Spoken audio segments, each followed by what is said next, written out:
Donald Trump और field marshal की मुलाकात का पहला नतीजा आ गया। अब ट्रंप ने एक हफ्ता और दे दिया ईरान को। यह नतीजा कैसे निकला, क्यों निकला और इसका क्या फ़ायदा होगा, क्या नुकसान होगा, ये हम आपको आज के व्लॉग में पूरी तफसील से बताएंगे और मुलाकात की कुछ अंदरूनी कहानियां भी पहली मरतबा आपके सामने रखेंगे और उसमें से ताकि आप तजिया कर सकें। और पाकिस्तान ने कमाल कर दिया, कमाल क्या किया है ये भी आपको इसी व्लॉग में बताया जाएगा। और इसके साथ साथ इसराइल शदीद गुस्से में है और इस गुस्से में वो क्या करना चाहता है ये भी इसी व्लॉग में मुलाहिजा करेंगे। और साथ साथ इसराइल के अंदर से अब बगावत उठनी शुरू होगी, आवाजें उठनी शुरू हो गई। नेतन्याहू फंसा हुआ नजर आ रहा है, कैसे ये भी आपको इसी व्लॉग में बताया जाएगा। नरेंद्र मोदी को ट्रंप ने धोखा दे दिया और पूरी तरह मोदी फंस चुका है, बदनाम हो गया, बेइज्जत हो गया, कैसे ये भी आपको इसी व्लॉग में बताया जाएगा। लेकिन व्लॉग की तरफ जाने से पहले मेरी आपसे रिक्वेस्ट है कि चैनल को सब्सक्राइब जरूर कीजिएगा और ये जो बेल आइकन उसको जरूर प्रेस करें ताकि नोटिफिकेशन आपको मिलता रहे। और ये याद रखें कि हर अच्छी बात सदका जारी होती है। अगर आपको ये व्लॉग अच्छा लगे तो किसी न किसी के साथ जरूर शेयर कीजिएगा। और हमने अपना कॉलम 0 पॉइंट अब ऑडियो फॉर्म में लॉन्च कर दिया, आप इस लिंक पे क्लिक करके अब हमारा कॉलम सुन भी सकते हैं। और साथ ही हमने आपके लिए व्हाट्सएप कम्युनिटी क्रिएट की है, आप डिस्क्रिप्शन में जाके लिंक को टच कीजिए ताकि आपको ताज़ा खबरें मिलती रहे।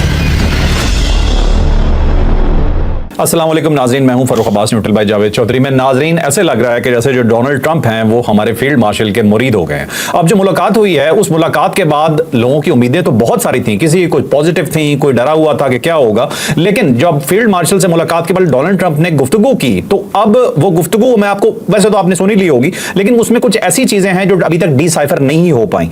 एक एक जुमला उनका नपा तोला था, आपने उन्हें कभी देख के पढ़ते हुए नहीं सुना होगा। वो फिल्मबदी बोलने वाले बंदे हैं, जो उनके दिल में आता है वो बोल देते हैं। लेकिन कल मुलाकात के बाद एक एक चीज वो देख के बात कर रहे थे, बॉडी लैंग्वेज थोड़ी सी थकी हुई महसूस हो रही थी। ये हम आपको कंप्लीटली डिसाइफर करके बताएंगे कि एक्चुअल मुलाकात में हुआ क्या। और इसके अंदर एक इंटरनल स्टोरी भी है जो मैं आपको लिख के दे सकता हूं कि पूरे मीडिया में अभी तक आपको किसी ने नहीं बताई होगी, वो भी बताएंगे आपको इसी चैप्टर में। तो चौधरी साहब बताइए। आपको किसने कहा कि मैं बताऊंगा वो? आपने कहा था, आपने धोखा दे दिया। अच्छा फर्क, आपके सवाल का जवाब मैं दूंगा, लेकिन उससे पहले जो व्हाइट हाउस की तर्जुमान है करलियन ल्यूट, उसका मैसेज आ गया है, बल्कि उसने ज़ाहिर मीडिया ब्रीफिंग की है और उसके अंदर उसने कहा है कि डोनाल्ड ट्रंप जो है उन्होंने अब 2 हफ्ते दे दिए। 2 हफ्तों में वो फैसला करेंगे कि उन्हें इस सारे सिनेरियो के अंदर जंप इन करना चाहिए या नहीं करना चाहिए। और वो सारे मुआहदा करना चाहते हैं, मामला को समेटना चाहते हैं डोनाल्ड ट्रंप, तो अब उस तरफ जा रहे हैं। इसका मतलब ये हुआ कि पाकिस्तान की पहली कामयाबी तो ये हो गई, पाकिस्तान ने ज़ाहिर कन्विंस किया फील्ड मार्शल ने डोनाल्ड ट्रंप को कि आप हमें मौका दें, हम राज़ी कर लेंगे ईरान को। तो मुझे लगता है कि इस मुलाकात का पहला नतीजा आ गया है जो ईरान को अब बहुत ज़्यादा फेवर करेगा।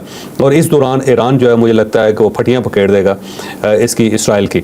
ऐसे ही होता है ना, फटियाँ उखेड़नी होती है, फटे चक देगा। मुझे लगता है कि वो चक देगा और बाकी मामला ज़ाहिर फिर आगे चल के हम बात भी करेंगे इस पर। अच्छा, इस तरह है कि जो अगर आप पीछे चले जाए ना तो मियां नवाज शरीफ के दौर में जो उनका आखिरी दौर था, उस वक्त बिल क्लिंटन ने मियां नवाज शरीफ को बुलाया था और वो बड़ी ज़बरदस्त मीटिंग थी। और उस मीटिंग के अंदर मियां नवाज शरीफ को वाइट हाउस के अंदर ठहराया गया था। और वो 100% जब आप गेस्ट होते हैं, स्टेट गेस्ट होते हैं, तो फिर आपको ये प्रिविलेज दी जाती है, वरना आपको होटल में ठहराया जाता है या दूर ठहराया जाता है या अपना बंदोबस्त खुद किया जाता है। जैसे कि इमरान खान साहब जो थे वो स्टेट गेस्ट थे, लेकिन उनका जो रिहाइश का बंदोबस्त था वो अपना था, यानी गवर्नमेंट ऑफ पाकिस्तान का था। और उनको ये प्रिविलेज नहीं दी गई थी।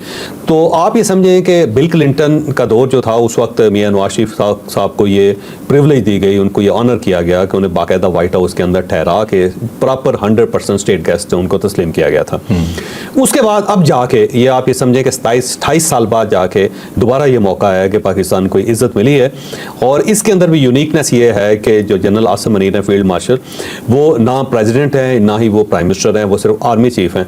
तो आर्मी चीफ को इतनी ज़्यादा इज्जत, प्रिविलेज, ऑनर मेरा नहीं ख्याल कि अमेरिका की हिस्ट्री में कभी दी गई हो। पाकिस्तान की 75-76 साल की हिस्ट्री, उसके अलावा भी किसी जनरल को इस तरह से नहीं मिला, इस तरह नहीं मिला कि प्रेसिडेंट जो है वो आर्मी चीफ को मिल रहा है। तो इसका मतलब ये हुआ कि फुल कैबिनेट के साथ जब एक प्रेसिडेंट मिल रहा है तो फिर आप आर्मी चीफ को अपने बराबर समझ रहे हैं। तो दूसरा, आज तक मेरी नज़र से नहीं गुजरा, हो सकता है आपकी नज़र से गुजरा हो, कि डोनाल्ड ट्रंप ने किसी के बारे में ये कहा हो कि इट्स ऑनर फॉर मी, कि इनके साथ मुलाकात करना जो है मेरे लिए बड़ा बाइज्जत है। नहीं सुना। और ये उन्होंने आर्मी चीफ के बारे में कहा कि ये मेरे लिए बड़े ऑनर की बात है। तो आप ट्रंप की पर्सनैलिटी को देखें कि जब वो ज़ेलेंस्की जैसे बंदे को, जिसके ऊपर $1 बिलियन लगा दिए हैं अमेरिका ने, और उसको बिठा के कैमरों के सामने बेइज्जत कर देते हैं, या फिर साउथ अफ्रीका के जो प्रेसिडेंट है उसका आप हशर देख लें, वीडियो चला दी जाती है और उसके बाद उसको बेइज्जत नामजद कर दिया जाता है और उसमें जनरल आसिम मुनीर के साथ बाकायदा लंच पे बुलाया गया और लंच पे बुला के वहाँ उनकी कैबिनेट भी है, फिर उनके सेक्रेटरी ऑफ स्टेट भी हैं और कुछ सोर्सेज ये कहते हैं, अब ये सोर्सेज की बात है कि वहाँ पे 2 मीटिंग्स हुई, एक जनरल मीटिंग हुई जिसके अंदर बाकी सब लोग भी थे और उसके बाद एक पर्सनल मीटिंग भी हुई और वो जो अलग मीटिंग हुई उसमें जनरल आसिम मुनीर और जनरल आसिम मलिक साहब जो नेशनल सिक्योरिटी एडवाइजर हैं और DGISI हैं वो, और दूसरी साइड पे शायद प्रेसिडेंट तो डेफिनेटली थे या उनके साथ शायद वाइस प्रेसिडेंट थे। तो अब ये दूसरी मीटिंग जो है ना उसकी अभी कंफर्मेशन नहीं है, लेकिन ये कुछ सोर्सेज ने कहा है कि दूसरी मीटिंग हुई है। मतलब ये जो 2 घंटे की मीटिंग है ये एक नहीं, ये 2 मीटिंग्स हैं। अब ये कहा जाता है, अगेन मैं ये कह रहा हूँ कि ये अभी जब तक गवर्नमेंट ऑफ पाकिस्तान इसको कंफर्म नहीं करेगी या अमेरिकन गवर्नमेंट इसको कंफर्म नहीं करेगी तो इसको कंफर्म नहीं समझना चाहिए, लेकिन ये इतलात अब आ रही हैं कि इस टाइप की एक दूसरी मीटिंग भी हुई। तो और उसके बाद जब प्रेस कॉन्फ्रेंस हुई तो आप देख लें कोई फुटेज रिलीज नहीं हुई, इससे कोई किसी किस्म की तस्वीर नहीं दी गई, मीडिया के सामने नहीं रखी गई, अखबारात के अंदर छपे। वैसे हो सकता है ये तस्वीर कल तक आ भी जाए और क्योंकि मेरा ख्याल है कि तस्वीरें आएंगे, फुटेजेस भी आएंगे, लेकिन वो गवर्नमेंट ऑफ अमेरिका देगी, वो गवर्नमेंट ऑफ अमेरिका देगी। ठीक। और फिर उसके बाद जब डोनाल्ड ट्रंप ने मीडिया से बात की तो 2 पॉइंट उनमें बड़े दिलचस्प हैं। एक तो उन्होंने कहा कि जो जनरल आसिम मुनीर हैं वो हमसे बेहतर ईरान को समझते हैं और ये बात उन्होंने कहा कि तस्वीर। दूसरा उन्होंने कहा कि वो जो सूरत हाल है ईरान और इसराइल वाली उस पर ये भी मुझसे एग्री करते हैं। अब ये जो लफ्ज़ एग्री करना है ना, इसके अंदर वो तरह एक कैच है और कैच ये है कि आप ये देख लें कि ट्रंप क्या चाहता है। ट्रंप ये चाहता है कि मुआहदा हो जाए और जो ईरान है वो अपना जो न्यूक्लियर प्लांट है उसको रोल बैक कर दे या उसको कंट्रोल कर ले या कुछ और कर दे, ठीक है, ऐसा ही है ना। तो वो मुज़ाकरात करना चाहता है, वो इस मामले को समेटना चाहता है, वो उसको कंट्रोल करना चाहता है। अब वो अगर ये कह रहा है कि एग्री कर रहे हैं ये जनरल आसिम मुनीर, तो इसका मतलब ये हुआ कि फिर ये सालसी की तरफ जा रहा है, फिर ये मुज़ाकरात की तरफ जा रहा है, फिर ये मुआहदे की तरफ जा रहा है मामला।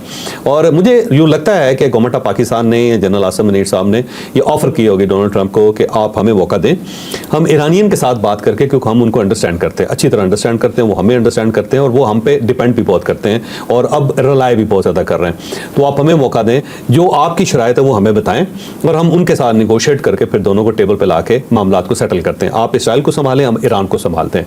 मुझे लगता है कि इस टाइप की कोई सेटलमेंट हुई होगी और उसका सबसे बड़ा एविडेंस ये है कि आप देख लें पहले 2-2, 3-3 घंटे बाद ट्रंप कुछ ना कुछ ईरान के बारे में कहते थे और ये कहते थे कि अनकंडीशनल सरेंडर करें और आपको पता नहीं कि हम क्या कर देंगे और ये कर देंगे वो कर देंगे। लेकिन जब से ये मीटिंग हुई उसके बाद ट्रंप की तरफ से कोई इस टाइप की वार्निंग नहीं आई, बल्कि जब वॉल स्ट्रीट जर्नल की तरफ से ये खबर आई कि ट्रंप ने, प्रेसिडेंट ने बाकायदा इजाज़त दे दी है, तैयारी कर ली है कि अब वो किसी वक्त भी अटैक कर सकते हैं और अटैक का ऑर्डर जारी कर दिया, बस उसको थोड़ी देर के लिए होल्ड किया हुआ। उन्होंने कहा कि इसको ऑर्डर को इंप्लीमेंट उस वक्त करना है जब मैं आपको मैसेज दूंगा। ठीक है। उस खबर का जवाब जो ट्रंप की तरफ से ये आया कि जानते ही नहीं है, उनको पता ही नहीं है कि हम क्या करना चाहते हैं, हमारी नेक्स्ट मूव क्या है। इसका मतलब ऑर्डर नहीं है। इसका मतलब ये हुआ कि ऑर्डर नहीं है, या अगर है तो उसको इंप्लीमेंट नहीं करना चाह रहा ट्रंप और उसने पाकिस्तान को मौका दिया है कि आप जाके ईरान के साथ मामला सेटल करें। ये मेरा ख्याल है बहुत बड़ा कैच है पाकिस्तान के लिए और पाकिस्तान अगर ये कर जाता है, जो बड़ा इम्कान है कि पाकिस्तान इस वक्त इस पोजीशन में है कि ईरान को समझा के मामला को सेटल करके, क्योंकि ईरान भी मामला को सेटल करना चाहते हैं, ये ज़हन में रखें कि वहाँ पे 2 गवर्नमेंट्स हैं, जो प्रॉपर गवर्नमेंट है, इलेक्टेड गवर्नमेंट है, वो चाहती है कि मामला सेटल हो जाए। इस वक्त जो इराक़ी साहब, उनके अब्बास इराक़ी साहब, वो तो जिनेवा के अंदर बैठे हुए हैं, वहाँ पर यूरोपियन यूनियन के साथ उनकी मीटिंग्स हो रही है और 3 बड़े मुल्क हैं, जर्मनी है, फ्रांस है, फिर उसके अंदर यूके है, उनके तीनों के वज़रा ख़ारजा आज मिल रहे हैं उनके साथ। सही। और वहाँ पे प्रॉपर मुज़ाकरात हो रहे हैं कि ईरान को सेटल किया जाए, तैयार किया जाए कि वो कहीं ना कहीं गिव एंड टेक करके इसका मतलब है कि अमेरिका जंग से निकलने का रास्ता ढूंढ रहा है। नहीं, इसमें दो गवर्नमेंट्स हैं ना। एक गवर्नमेंट जो है वो इलेक्टेड गवर्नमेंट है, वो मुज़ाकरात कर रही है और मामला को सेटल करना चाहती है, और दूसरी गवर्नमेंट जो है वो पासदारान की है। ये जो लड़ाई हो रही है पासदारान की तरफ से हो रही है, वो उनका स्टांस मुख्तलिफ है। वो ये कहते हैं कि जी हम पीछे नहीं हटेंगे, हम मुंह तोड़ देंगे, हम इसराइल को सफ़ा हस्ती से मिटा देंगे। तो एक साइड वो है, एक साइड ये है। तो वो आप ये समझें कि जानबूझ के गुड बॉय बैड बॉय वाली सूरत हाल है ईरान की तरफ से, और गवर्नमेंट उनकी जो है, जो इलेक्टेड गवर्नमेंट है, वो वाकई मुज़ाकरात करना चाहती है। आयतुल्लाह साहब भी मुज़ाकरात करेंगे, मैं आपको ये बता रहा हूँ, क्योंकि वो एक बड़ा कैच चाहते हैं। वो चाहते हैं कि ज़रा ऑनरेबल किस्म का तरीका हो। साथ अमेरिका भी चाहता है कि ऑनरेबल एग्जिट हो वहाँ से, क्योंकि ज़ाहिर है वो सुपर पावर है और अगर सुपर पावर अचानक पीछे हट जाती है तो वो अमेरिका की रेट ख़त्म हो जाएगी। और ये जो ऑनरेबल एग्जिट है वो मेरा ख्याल है पाकिस्तान पाकिस्तान उसको दे सकता है, अमेरिका को दे सकता है। तो ये चीज़ जो है ये बड़ी ऑब्वियस है, और साथ साथ मेरा ख्याल है पाकिस्तान के लिए एक बड़ी इज्जत की, प्राइड की बात है कि दुनिया ने तस्लीम किया। साथ साथ मोदी साहब जो हैं उनका मूड देख लें आप, उनके साथ क्या वो आगे चल के हम बात भी करते हैं। यहाँ पे कुछ और बड़ी मज़ेदार चीज़ें हैं, वो ये कहा जा रहा है कि, बल्कि एक सवाल किया जा रहा है कि ट्रंप जनरल आसिम मनीर साहब को, फील्ड मार्शल को, वो ब्रेकफास्ट पे भी बुला सकते थे, उनको डिनर पे भी बुला सकते थे, सिर्फ लंच पे क्यों बुलाया? तो इस किस्म के सवाल किए जा रहे हैं, और साथ ही जवाब दिया जाता है कि बिकॉज अमेरिका के अंदर lunch is not free, there is no free lunch in USA. तो कहा जा रहा है ये गिव एंड टेक है, और अगर प्रोटोकॉल दिया जा रहा है तो कोई असाइनमेंट भी होगी, लेकिन मेरा नहीं ख्याल कि ऐसी कोई सूरत होगी। वो पाकिस्तान की स्टैटिक पॉलिसी है कि उसे ईरान के साथ नहीं लड़ना, क्योंकि पहले अफगानिस्तान के अंदर देख लें सूरत जिस किस्म की है, और वो भी पाकिस्तान को बड़ी मजबूरी में जाके अफगानिस्तान के अंदर टपकना पड़ा था, गिरना पड़ा था, शामिल होना पड़ा था। और रशिया अगर आगे ना आता तो पाकिस्तान कभी भी ये हरकत न करता, क्योंकि उसकी वजह यह है कि जब रशिया आपके बॉर्डर पर आ जाए तो नेक्स्ट वो पाकिस्तान आएगा ना जी, तो अपनी एग्जिस्टेंस के लिए पाकिस्तान को लड़ना पड़ा। वैसे उससे पहले जब तक रशिया वहाँ पे नहीं आया था और उसने वहाँ पे कला कमा नहीं किया था पूरी एस्टेब्लिशमेंट का अफगानिस्तान के अंदर, और पाकिस्तान के लिए थ्रेट उसने क्रिएट नहीं की, तो पाकिस्तान खामोश था। अब ईरान जो है वो नहीं चाहेगा पाकिस्तान कभी भी कि वहाँ पे इसराइल आके बैठे, या इसराइल बैक्ड वहाँ पे गवर्नमेंट हो, वहाँ पे रजा पहलवी की फैमिली जो दोबारा वापस आ जाए। और पाकिस्तान ये भी नहीं चाहेगा कि उसके ऊपर बमबारी हो और ईरान के अंदर एक इंसानी अलमिया जन्म ले।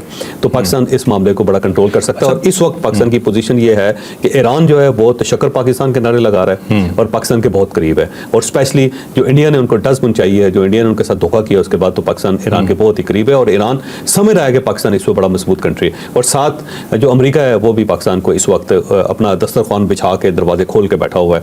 और ट्रंप जो है पहली मरतबा मैंने देखा कि वो पेपर पढ़ रहे थे, और एक लफ्ज भी उसने इजाफी नहीं बोला किसी किस्म का कि कहीं ऐसा ना हो कि मामला खराब हो जाए। ठीक है ना, इंडिया की तरफ से ट्रंप के नेचर के अगेंस्ट है, मुकम्मल एंगेज्ड है, क्योंकि वो नॉन सीरियस आदमी है, वो कुछ भी कर सकता है, कुछ भी कह सकता है। मतलब टाइट कर सकता था पाकिस्तान को, ना होता तो कैमरे लगा के विजिट को ओपन कर देता, लेकिन उसने ऐसा नहीं किया। तो इतनी इज्जत जो है वो ट्रम्प ने, मुझे नहीं लगता किसी और को दी हो आज तक। तो पाकिस्तान के लिए बड़ा अच्छा है और बड़ा कैश है, और मुझे लगता है कि आने वाले दिनों में पाकिस्तान के दिन और अच्छे हो जाएंगे इंशाल्लाह। साहब, आपने जो बात की उसके अंदर बहुत वजन नजर आता है। आप ये देखिए कि एक साइड पे वो कह रहा है कि पाकिस्तान ईरान पे इसके साथ जो हो रहा है उस पर पाकिस्तान खुश नहीं है, दूसरी साइड पे ट्रंप कह रहा है कि हम दोनों एग्री हैं एक ही चीज पे। तो जारी बात है जिस चीज पे पाकिस्तान खुश नहीं है उस पे एग्री तो नहीं हो सकता। इसका मतलब है कि एग्रीमेंट सुलह में ही है, किसी तरह से सालसी हो कि मुआहदा हो जाए और हमारी जान छूट जाए, क्योंकि अमेरिका को पता है कि जिस लेवल पे हम चले गए, अगर हम वहाँ पे बमबारी कर देते हैं तो ईरान के साथ हमारी जंग शुरू हो जाएगी।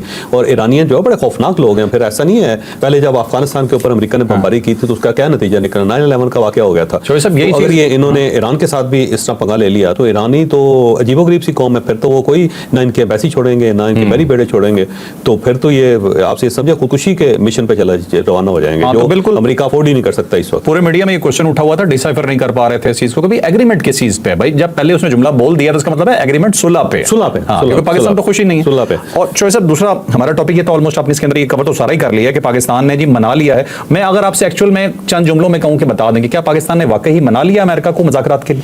मुझे लगता है कि पाकिस्तान ने मना लिया, और ये पाकिस्तान का कमाल है। और अगर ना मनाया होता तो अब तक जो डोनाल्ड ट्रंप है वो पर्चे उड़ा चुके होता है ईरान के, या जो नई नई गुफ्तगू, नए नए ट्वीट्स आ चुके होते हैं और ईरान को बुली को कर चुका होता, लेकिन वो मुकम्मल तौर पे खामोश है।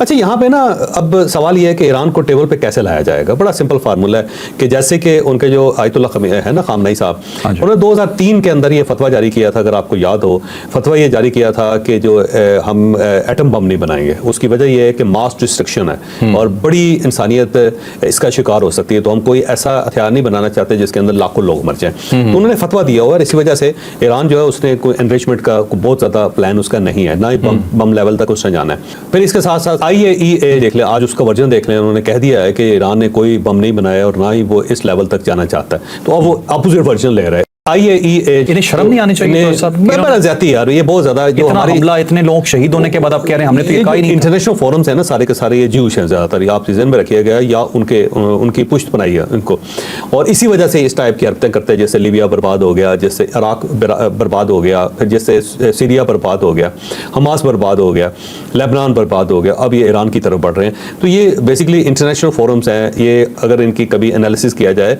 तो इनके खिलाफ तो वार क्राइम होने चाहिए, वार क्राइम इनके इनके खिलाफ केसेस बनने चाहिए प्रॉपर, क्योंकि ये क्रिमिनल्स हैं, ये कोई नॉर्मल लोग नहीं है। इनकी वजह से देखें लाखों लोग मारे गए, पूरे पूरे मुल्क बर्बाद हो गए।